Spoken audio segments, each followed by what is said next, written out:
Dans ce numéro d'Impact 8, nous voyagerons au cœur de la construction économique de la sous-région.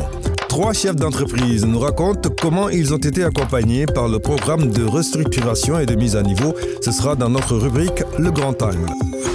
Ensuite, Ibrahima Diouf, responsable pour le Sénégal, jettera un coup d'œil rétrospectif sur le programme et développera ses perspectives. Ce sera notre rubrique Le Décryptage. Et puis ce magazine prendra fin avec des nouvelles en bref. Bienvenue donc à ce nouveau numéro d'Impact 8, le magazine d'information de l'Union économique et monétaire ouest-africaine. Convention de Yaoundé, Convention de Lomé, accord de Cotonou, les relations économiques entre l'Union européenne et l'Afrique ont toujours été régies par un cadre favorable aux 2 partenaires. Mais les accords de partenariat économique, porteurs d'une déréglementation du commerce mondial, marquent un déséquilibre au détriment des pays industriellement plus faibles, comme ceux de l'UEMOA. La mise en place des bureaux de restructuration et de mise à niveau au sein de l'Union suffira-t-elle comme réponse? C'est le 5 décembre 1999 que les États de l'UEMOA adoptent le programme de restructuration et de mise à niveau. Objectif assigné, accompagner les entreprises industrielles de la sous-région dans leur développement. 291 milliards de francs CFA, c'est le montant global alloué au programme. Le but, construire des champions régionaux capables de résister à l'accélération de la mondialisation en existant au plan international et tenter ainsi de rééquilibrer au mieux la balance commerciale de nos pays victimes de l'inégalité des échanges internationaux. Le programme est né dans la perspective des APE, les accords de partenariat économique que l'Union européenne préparait justement dans le cadre de sa collaboration avec les États de la sous-région et d'ailleurs. Donc par rapport à ça, on a pensé que bon, il était important de regarder un peu l'état de notre tissu industriel et voir comment faire en sorte que nos entreprises soient mieux préparées à la compétition. Les PME et les TPE, c'est plus de 75% de l'économie de l'Union, sauf qu'ils ont très souvent des difficultés à financer leurs activités. Depuis la fin des années 90, ils jouent à côté de piliers industriels que sont les multinationales ou les grandes entreprises régionales, un rôle de plus en plus important dans l'économie de la sous-région. En effet, les PME-TPE, c'est 80 à 90% des entreprises de l'Union, sauf qu'à moins de 20%, elles ne contribuent que très peu au PIB des États membres, un taux bien inférieur aux standards internationaux. Resserrer cet écart est un des buts fixés au programme de restructuration et de mise à niveau en relançant la production industrielle, la promotion de l'investissement, de l'emploi et l'amélioration de la compétitivité des économies, aussi bien au niveau régional qu'international. 1000 entreprises industrielles réparties sur l'ensemble communautaire sont ainsi ciblées par le programme. Objectif, améliorer leur performance et leur productivité et endiguer le chômage des jeunes par la création d'emplois. Dans sa phase pilote, le programme a ciblé exclusivement le secteur agroalimentaire avec un budget de 10 milliards de la Commission destinée à soutenir 120 entreprises en raison de 15 unités par pays. Voici les biscuits au moringa produits à Ouagadougou au Burkina Faso.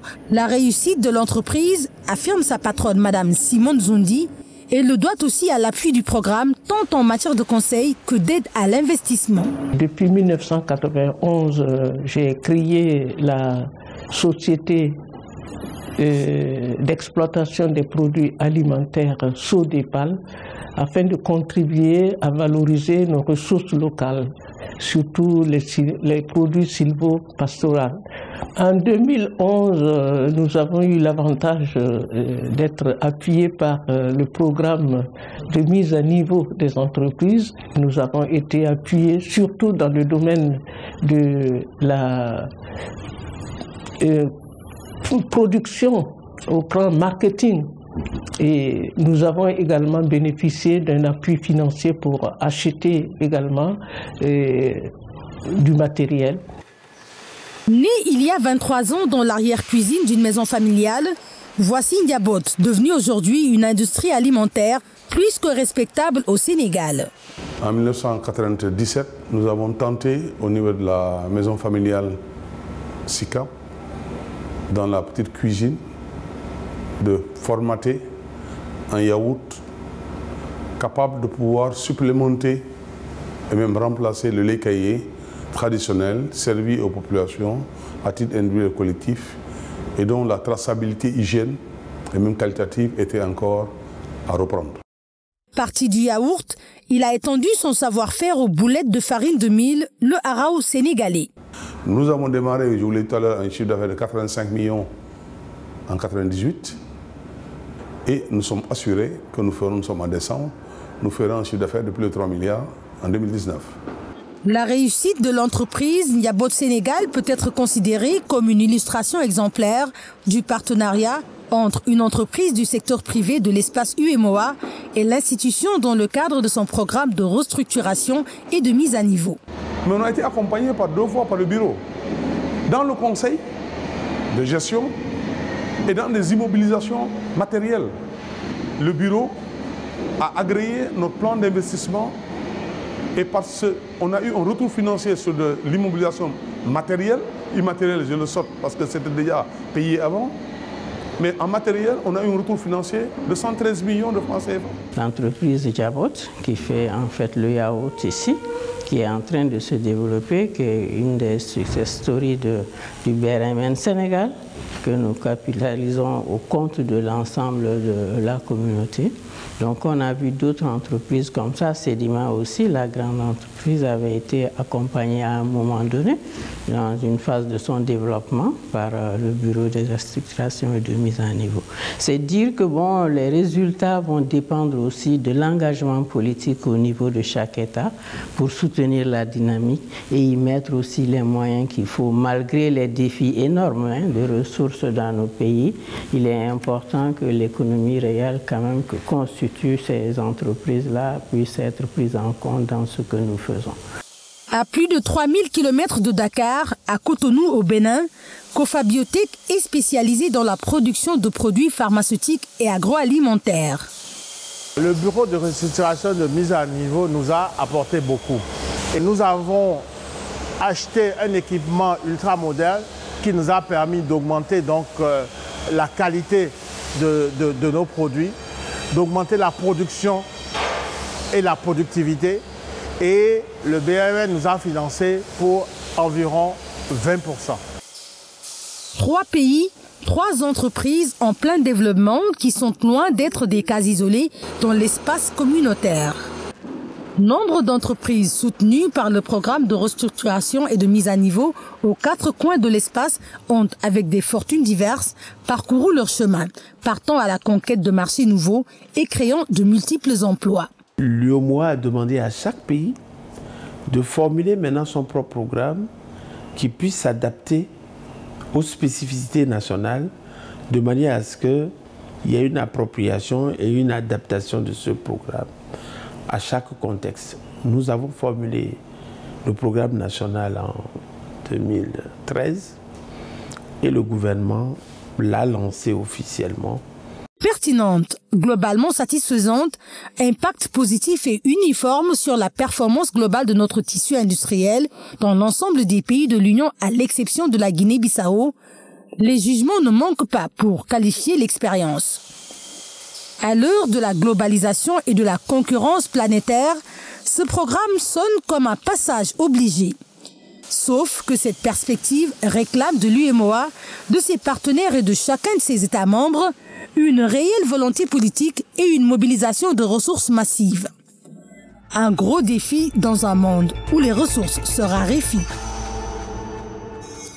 C'est au Sénégal que démarre la première expérience du programme de restructuration et de mise à niveau, avant de s'étendre à tous les autres pays de la zone UEMOA. Voici Ibrahim Diouf, directeur du bureau de mise à niveau.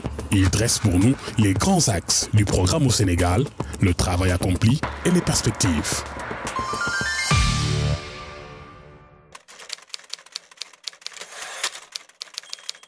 Dans le cadre de l'UEMOA, il y avait la mise en œuvre de cette politique industrielle commune. Politique industrielle commune qui nécessite que tous les pays aient le même traitement préférentiel. Et n'oublions pas que aussi le tarif extérieur commun était aussi en vigueur.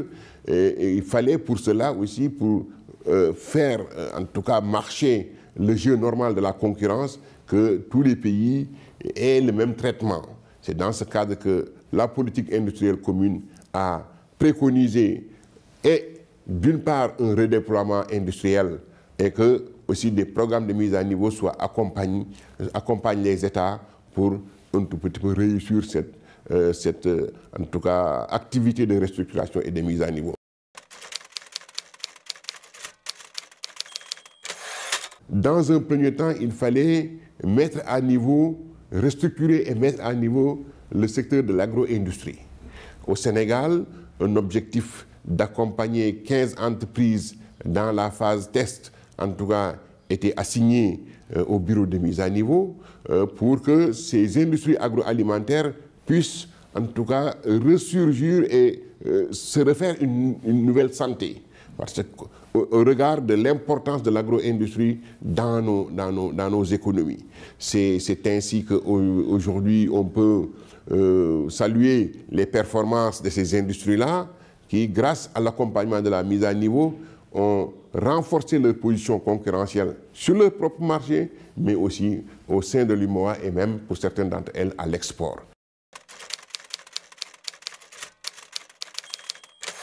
Nous entrons dans une nouvelle phase, dans un nouveau contexte qui exige davantage d'accompagnement et d'appui à ces entreprises-là. Je veux parler de la zone de libre-échange continentale, par exemple, qui va concerner 54 États, qui va concerner 1,2 milliard de consommateurs. N'oublions pas que nos pays sont constitués majoritairement de petites et moyennes entreprises, de petites et moyennes industries, qui n'ont pas l'étoffe de ces grandes entreprises structurées. Donc, il faut un accompagnement de proximité. Les bureaux de restructuration et de mise à niveau doivent être dotés de moyens humains, techniques et financiers suffisants pour préparer nos entreprises aux épreuves de concurrence plus rudes qui les attendent dans un futur proche. Je pense que c'est ça le défi du programme de l'UEMOA.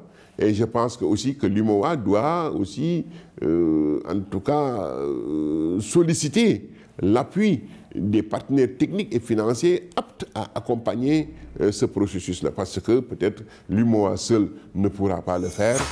Pour terminer ce magazine, voici quelques nouvelles en bref. Le mois d'octobre sera désormais le mois du consommé local dans tous les pays membres de l'UEMOA. C'est la mesure symbolique que vient d'adopter le Conseil des ministres en charge du commerce des États membres de l'Union. Objectif, accompagner les efforts de transformation des produits locaux dans l'espace et promouvoir le savoir-faire national pour stimuler la demande dans tous les États de l'UEMOA. Au cours de leur réunion annuelle qui vient de se tenir à Ouagadougou, les ministres ont exprimé une nouvelle fois leurs préoccupations face à la persistance des entraves aux échanges commerciaux dans l'espace communautaire.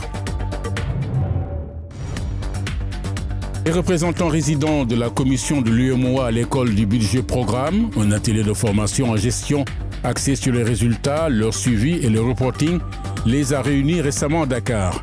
Cette session de formation sonne comme une réponse au nouvel alignement des programmes budgétaires et à l'adoption d'un nouveau règlement financier qui oriente la Commission et les États de l'Union vers une évaluation budgétaire fondée sur les résultats et non plus les moyens. Impact 8 prend fin. Nous vous retrouverons dans 15 jours sur cette même antenne pour d'autres informations sur l'intégration régionale.